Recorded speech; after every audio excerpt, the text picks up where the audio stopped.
Over the past couple months, I've detailed the lore of Moonscorching in Via and Hunga to Termina, going into what Moonscorching is, each character's transformation, and the symbolism of their forms. There's been a lot of great discussions as to which Moonscorched character is everyone's favorite, and which ones they feel are lackluster in comparison. This is both in terms of the form itself, and when we face them in battle. This inspired me to make this video, as I haven't seen anyone go in depth to rank the 12 Moonscorched forms, and today I will be ranking them across multiple factors to determine which are the best, and which ones are the worst.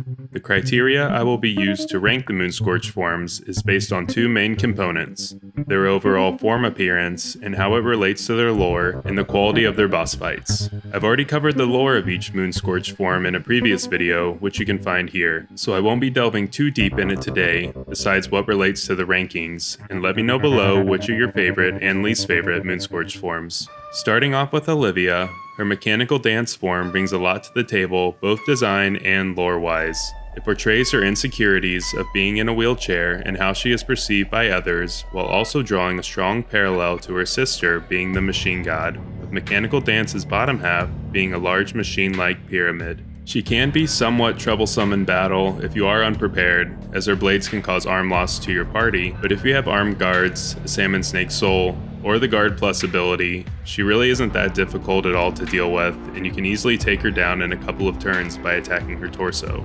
Adding in the fact you can only face her on day 3 in an in-game area also lessens her threat, as your party will most likely have no trouble in facing her if you've already made it to this point. Mechanical Dance starts us off with a B tier. Next, we have Samarie's Dysmorphia Moonscorch. This form has quite a few unique characteristics, and its appearance ties in nicely with Samarie's lore, both in its name and design. As Samarie dislikes who she currently is, and wants to become a new, better version of herself, Dysmorphia perfectly describes her inner turmoil, and once transformed, she will tell us how she is radiating, despite her new form being macabre with its dark twisted skin and her head being flayed open in the shape of a sun. Her Moonscorch is also unique, as it happens mid-conversation and not off-screen like with the other transformations. Battle-wise, Dysmorphia can be handled pretty easily with a late-game party by focusing on her torso, but early to mid-game she is quite tough due to both her arms having the ability to cast Hurting, which will take off your limbs and cause bleeding. She also has a unique ability to summon ghouls with necromancy at the end of her second and third turns, which will act as extra enemies and can infect the player. Overall, I really like the design and battle for Dysmorphia, so she gets an A tier. Moving on to Chaugnar, Abella's Moonscorch. This thing is an absolute beast in the beginning of the game, and if you are unlucky enough to come across it, it's best to run away until you are strong enough to face it. However, for the mid and end game, Chaugnar is a pushover, as it has one of the lowest torso HPs of the Moonscorch forms, and you can easily take it out with a few hits, which makes it no match for a multiple character party or even a solo player with high agility. In battle, it doesn't have many threats besides Pummel and its Doomsday Trumpet, which can kill you instantly if it hits you twice. But as I've said, it's only really a threat at the beginning, and the fact most people recruit Abella means you won't face Chaugnar until towards the end of the game means it really poses no major threat. It does, however, have its own unique coin flip game over animation, which is a plus. The lore is pretty interesting, as Chaugnar embodies how, as a mechanic, Abella feels her femininity may be damaged and how she is afraid of her own strength. And the design doesn't really resemble Abella at all besides its overalls, which was most likely intentional, as we can face Chaugnar early on before we know what Moonscorching even is. All in all, Chaugnar fittingly gets a C tier for me.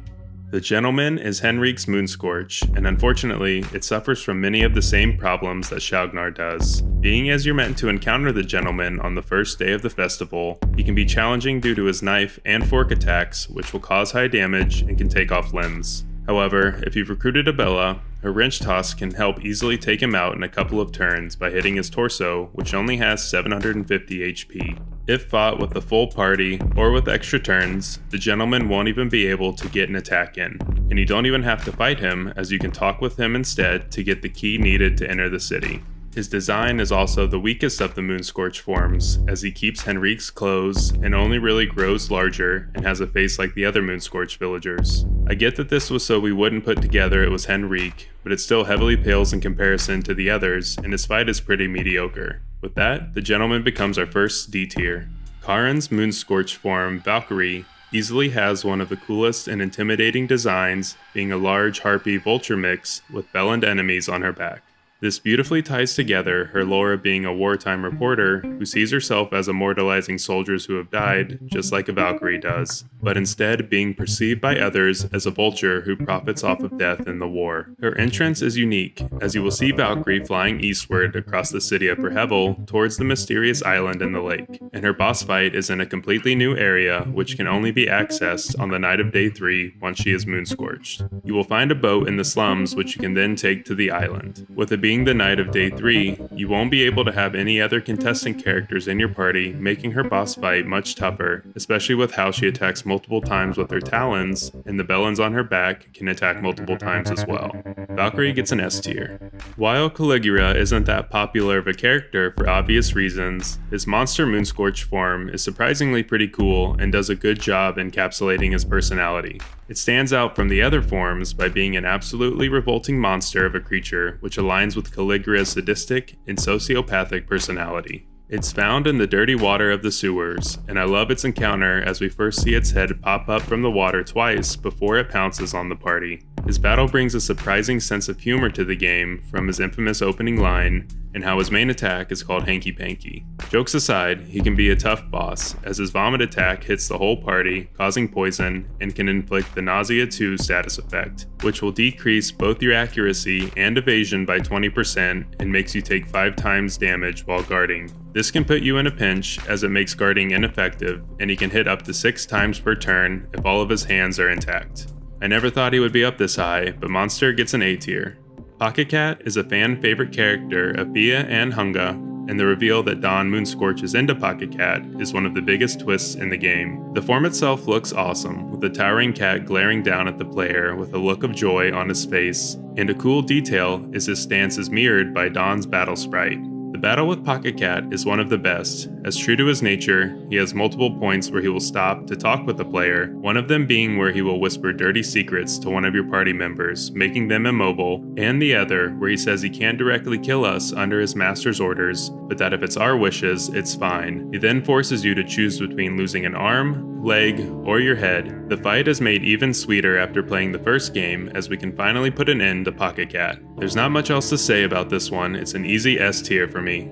The Mastermind, Osaw's Moonscorch form, is one of the last to appear, as you will only find it on the night of day 3. Despite him being a late game addition, he's disappointingly easy, as his torso only has 900 hit points, and while he can cast strong magic like Hurting or Mischief of Rats, he really doesn't put up a threat, especially if you have high agility. Mastermind does have some really cool abilities, the first being that he can cast Hurting on us in the overworld, just like the yellow mages from the first game. This will take off your limbs if it hits, but you can rush him or run quickly out of range to avoid it. The other is his Phantom Limb ability, where when one of his arms is taken out, a ghost limb will replace it that can only be hurt with fire or otherworldly damage. It would be cool to have a skill like this in the main game, where you can get phantom versions of your limbs to replace lost ones, but getting back on track, the minimalistic form of Mastermind is very well done, as the main change is how Osaw's head has been replaced with a parasitic mushroom, showing how he fears being controlled by the old gods he channels, and the floating eye above his right hand is a nice touch. For all its flaws, I'll give Mastermind a C tier. Moving on to Levi's Moonscorch form, the Weeping Scope. This is one of the most visceral transformations and is a nice, straightforward, and shocking representation of Levi's trauma and PTSD from war, and it's a solid reference to the manga Judgement. However, the battle with Weeping Scope is pretty lackluster to say the least. He only has one attack where he shoots the entire party, and he will sometimes skip turns as he is crying. It's definitely one of the easiest fights, despite it not happening till late in day 2, and with a full party, you can take him out in just a couple of turns. Even though we can see the Weeping Scope shooting at Marina and Karin in the overworld in a special scene, he won't do that to us, and it's a missed opportunity to make him a little more threatening. Weeping Scope slides into a C tier. Judgement is by far the rarest Moonscorch form to see, as you will need Tanaka to survive till late in the game, which is no easy feat. He gets bonus points just for that, but his form is one of my absolute favorites, as it has a ton of symbolism within it which ties in well with the personal transformation Tanaka goes through before he morphs. It's also by far the most human looking of the Moonscorches, and it stands apart for this as Tanaka wants to be the strongest, most capable version of himself. However, he isn't the strongest in battle, but he does have quite a few different attacks, including Glass Ceiling, where he rains down glass upon the party, and Glass Shards, where he shoots shards that can cause blindness, giving us a taste of what we put the enemies through during our playthrough. It may be my personal bias talking somewhat, but Judgement gets an S tier. Marina's Moonscorch form, Cocoon, is another top contender for the best form in the game, as it has such a creepy and disturbing transformation, but perfectly showcases her lore regarding her identity and her relationship with her father. Cocoon also has a lot of unique traits in battles, as it can use magic and Marina's engrave skill to engrave the cocoon on its back with different sigils of the gods to give it buffs. It would be one of the toughest bosses in the game, as its body and limbs have quite high health pools, but it's unfortunately extremely easy to cheese. Cocoon's head has 0% magic and fire evasion, so you can take out its head with magic or a murky vial to render the rest of the body useless for the rest of the fight. This will cause Cocoon not to attack, and you can easily just take it out from here. Despite being one of the best designs, Cocoon will be getting a B tier. Last but not least, we have Giant, Marcoh's Moonscorch form. Its bulky and twisted design showcases the guilt Marcoh feels for killing his opponent in the boxing ring under a mob boss's orders. This is reinforced by the helpless victim the Giant clutches in its right hand, as Marcoh only sees himself as a destructive, rampaging monster. The Giant fight can be quite tough, as he hits hard and all of his limbs have high HP. Later in the fight, he has a coin flip attack, which if failed, will cause him to use Mad Rush, which can decimate a party member and is a callback to the attack from the guards in the first game. He also has an attack where he throws the body in his right hand at you, which will always be funny to me. However, if you have magic users in your party, you can focus on his head to make the fight much easier. All in all, it's one of the better Moonscorched fights, and Giant will be closing us out with an A tier. And that is all of the Moonscorched character forms ranked in Fia and Hunga to Termina. Please let me know below what you think, and if you'd like to see me cover more tier rankings in the future. I'd like to give a special shout out to the Omniworld channel members. As always, please be sure to like and subscribe for weekly Fia and Hunga lore videos.